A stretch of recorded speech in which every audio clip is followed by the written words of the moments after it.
Welcome to Retirement Ramblings. I'm Scott, and today is day one on my countdown to retirement.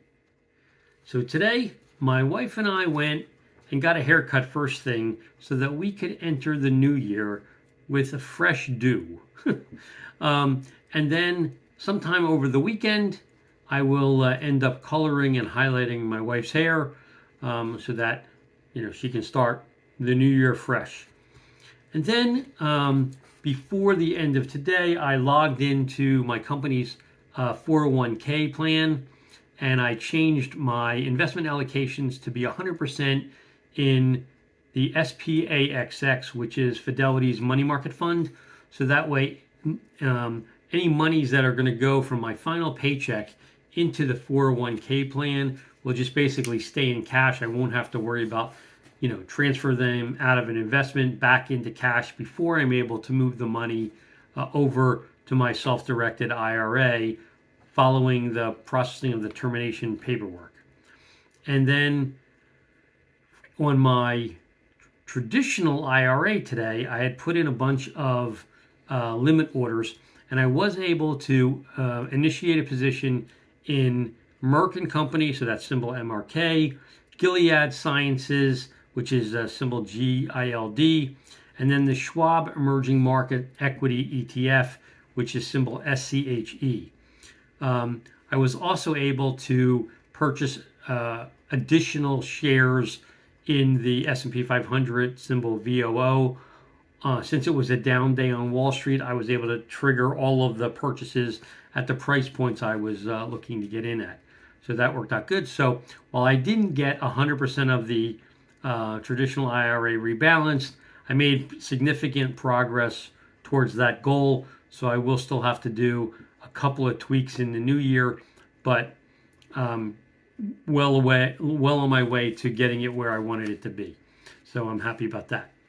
And then a gentleman reached out to me from Facebook Marketplace, and he was asking me about my Sook's Musky Thriller lure, which I had posted on Facebook Marketplace. And we went back and forth, and he wanted me to meet him quite a bit of a distance from where I live,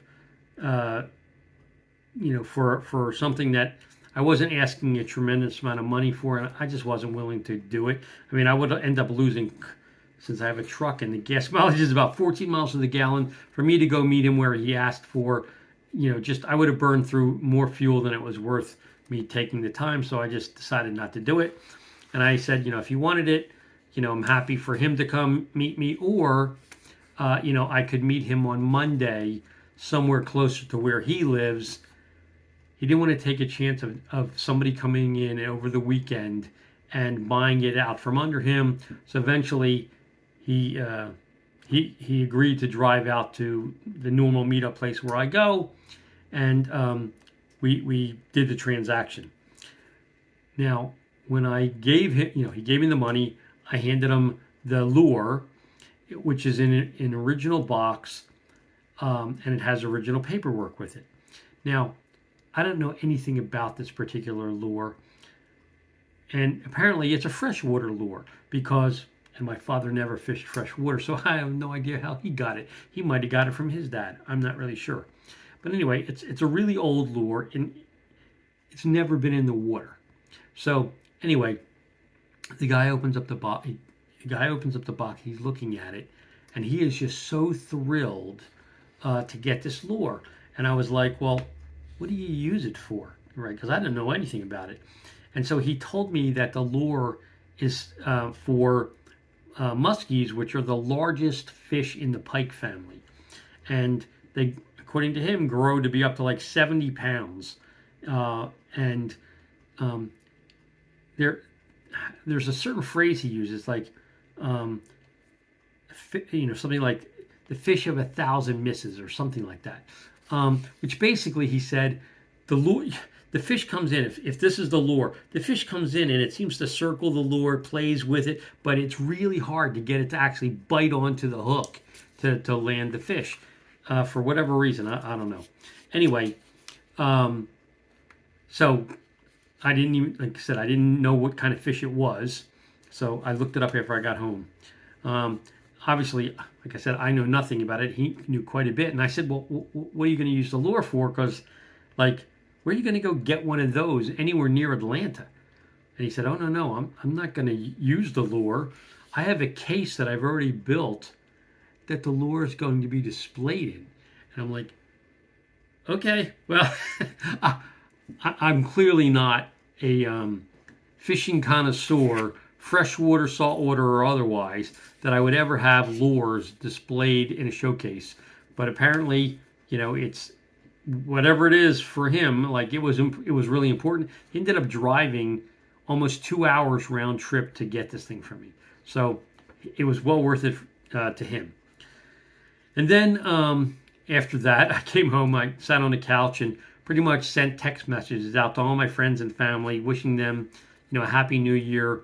Make sure that I got that taken care of because I don't expect to be up at midnight unless my neighbors who don't live in the over 55 community where I live, because I'm on the actual borderline of the community. So I do have neighbors to my right, basically, that are, it's just a piece of land with a house on it, and they have like 4 or 5 kids, and they always set off fireworks at every holiday.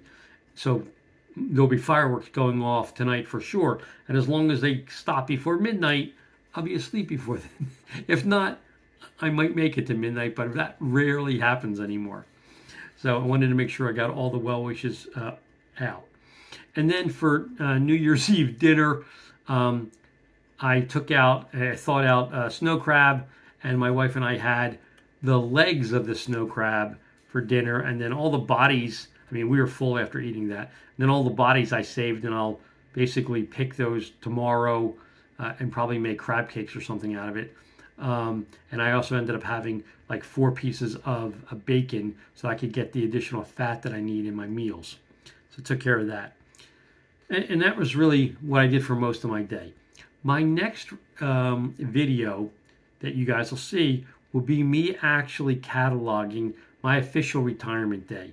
And so that's the day that I have turned in all of my equipment, all of, my parking pass, my keys to my office, my badge, all that stuff will get turned in. Give you the thoughts as well as how I felt about doing it, kind of in real time for that day. And then after that, I'm probably going to take a break from the channel for at least a few days and kind of try to determine what direction I want to take the channel in when I'm transitioning from no longer counting down to retirement, but now I'm in retirement. And I've already decided, like, I'm clearly not going to do a daily journal of every single thing that happens to me while I'm in retirement, right? So my plan is to probably be able to put something out, a video out, once or twice a week, probably no more than twice. And I'm, there are a lot of channels now, unlike in the early days when Joe Kuhn and Dwayne and Buzz and Steve at Steve's Retirement Corner started their channels. There's lots of channels out there now that cover retirement. And so I'd like mine to have some differentiation if I'm going to, take the time to do it. And I obviously want it to be of value to you guys. So if you have any suggestions or comments about, what you'd like to see in the channel, please let me know in the comment section down below or drop me an email at myretirementramblings@gmail.com. Anything you could send would be greatly appreciated. And so basically, at this point, I just want to wish you a happy new year. And then until we meet again, take care.